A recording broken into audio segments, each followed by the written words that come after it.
बड़ी खबर सियासत के गलियारे से आ रही है। जी हां, दिल्ली बीजेपी को उसका नया अध्यक्ष मिल गया है। आदेश गुप्ता को दिल्ली बीजेपी का नया अध्यक्ष बनाया गया है। मनोज तिवारी की जगह लेंगे आदेश गुप्ता। इस वक्त की बड़ी खबर आपको बता रहे हैं। तमाम दिनों से, लंबे वक्त से ये अटकलें लगाई जा रही थी। अब आखिरकार आदेश गुप्ता को दिल्ली बीजेपी का नया अध्यक्ष बना दिया गया है। दिल्ली बीजेपी में ये बड़ा बदलाव। आपको मालूम है कि दिल्ली विधानसभा चुनावों में बीजेपी को बड़ी हार झेलनी पड़ी थी और उसके बाद से ही ये कयास लगाए जा रहे थे कि क्या मनोज तिवारी की जगह कोई और देगा। इस वक्त की बड़ी खबर आपको बता रहे हैं। आदेश गुप्ता बने हैं दिल्ली बीजेपी के नए अध्यक्ष। इसे एक बड़े बदलाव के तौर पर देखा जा रहा है और आगे दिल्ली में बीजेपी को और मजबूत करने की दिशा में काम करने के लिए यह फैसला लिया गया है, ऐसा माना जा रहा है। इस वक्त की बड़ी खबर आपको बता रहे हैं। दिल्ली बीजेपी में यह बड़ा बदलाव।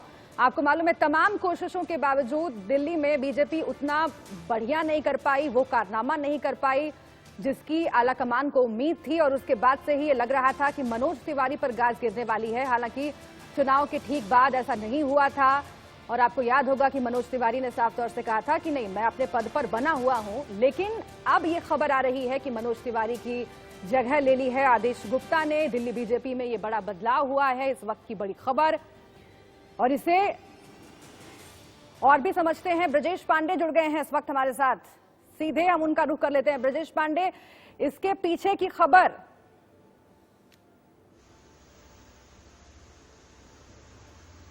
देखिए, ये साफ था कि मनोज तिवारी का जाना लगभग तय था। बहुत सारे लोग ऐसे थे जो ये मान रहे थे कि ये जो अभी दिल्ली का चुनाव हुआ जिसमें भाजपा को करारी हार का सामना करना पड़ा, उससे पहले ही लोग मनोज तिवारी को हटाने की मांग कर रहे थे, क्योंकि दिल्ली में काफी जबरदस्त भीतरघात की लड़ाई चल रही थी। एक खेमा विजय गोयल का था, एक खेमा दूसरा था और जो यहाँ के कुछ सांसदों का था, और तीसरे खेमे में थे मनोज तिवारी। और इसी का परिणाम निकला कि लास्ट मोमेंट पे भाजपा के उस वक्त के राष्ट्रीय अध्यक्ष और होम मिनिस्टर अमित शाह को कूदना पड़ा और उन्हें पूरे चुनाव की जो तैयारी थी अपने हाथों में लेनी पड़ी।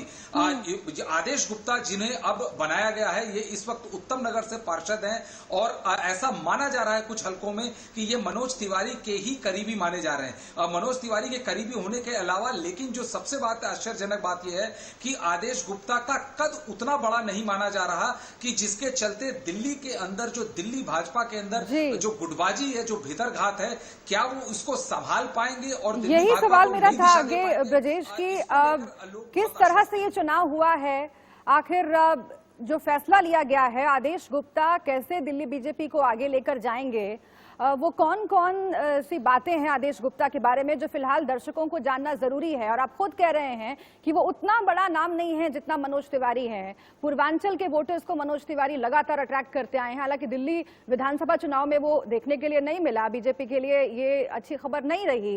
लेकिन इन सब के बीच आदेश गुप्ता कैसे आगे ले जाएंगे? उनका चुनाव अगर हुआ है तो उसके पीछे की वजह क्या है?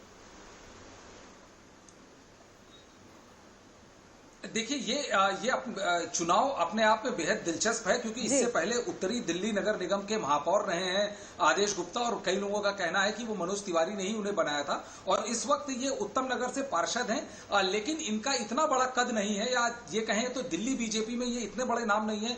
तो इससे कई लोगों को ये हैरानी जरूर हो रही है कि क्या ये दिल्ली के सातों सांसद, क्या ये दिल्ली के अंदर हो रही खेमेबाजी, गुटबाजी, या ये दिल्ली के अंदर विजय गोयल का जो अपना अलग एक धड़ा है उसको, क्या इन सबको एक कर पाएंगे और दिल्ली बीजेपी को एकीकृत करके अगले चुनाव में भाजपा को, अगले चुनाव में आम आदमी पार्टी को एक कड़ी टक्कर दे पाएंगे? अभी इसको लेकर लोग ज्यादा आश्वस्त नहीं हैं। इनका ये ठीक है, ये तो बात की बात है। और दिल्ली विधानसभा चुनाव अभी अभी संपन्न हुए हैं, आम आदमी पार्टी की सरकार बनी है, लेकिन अभी कुछ बहुत महत्वपूर्ण चुनाव देश में होने हैं।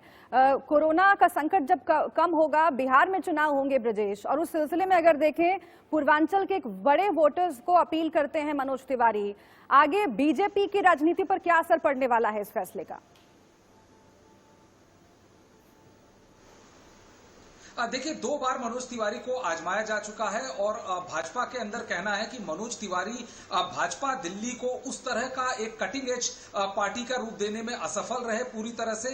जिस पूर्वांचली वोट को लेकर मनोज तिवारी की जिसकी नुमाइंदगी और जिसकी राजनीति मनोज तिवारी कर रहे थे, वो भी दिल्ली के असेंबली चुनाव में उस वोट का कन्वर्जन उतना नहीं देखा गया। और आपको यदि याद होगा तो दिल्ली चुनाव के पहले मनोज तिवारी उनके भोजपुरी गानों के चलते दिल्ली में वो एक मजाक का पात्र बनते जा रहे थे, ना कि एक बहुत ही सीरियस नेता के तौर पे वो उभर पाए। तो कुल मिलाकर जो उनकी जो नुमाइंदगी है, जो उनकी राजनीति थी और जिस पक्ष की वो राजनीति करने की बात करते थे, जो पुरबिया वोट की जो राजनीति की बात कर रहे थे, वो काफी हद तक ठीक है। वो मनोज एकदम तिवारी सफल की नहीं। राजनीति का खूब विश्लेषण हुआ है, लेकिन अब बारी है आदेश गुप्ता की राजनीति का विश्लेषण करने की। आगे और भी जो भी अपडेट, जो भी जानकारी आदेश गुप्ता उनकी राजनीति से जुड़ी हुई रहेगी, हम दर्शकों तक पहुंचाते रहेंगे। बीजेपी पर कैसे इसका असर पड़ेगा आगे, ये भी हम बताते रहेंगे। बहुत शुक्रिया फिलहाल आपका ब्रजेश इस पूरी जानकारी के लिए। और इसी के साथ यहां पर वक्त एक ब्रेक का है। आप देखते रहिए इंडिया न्यूज।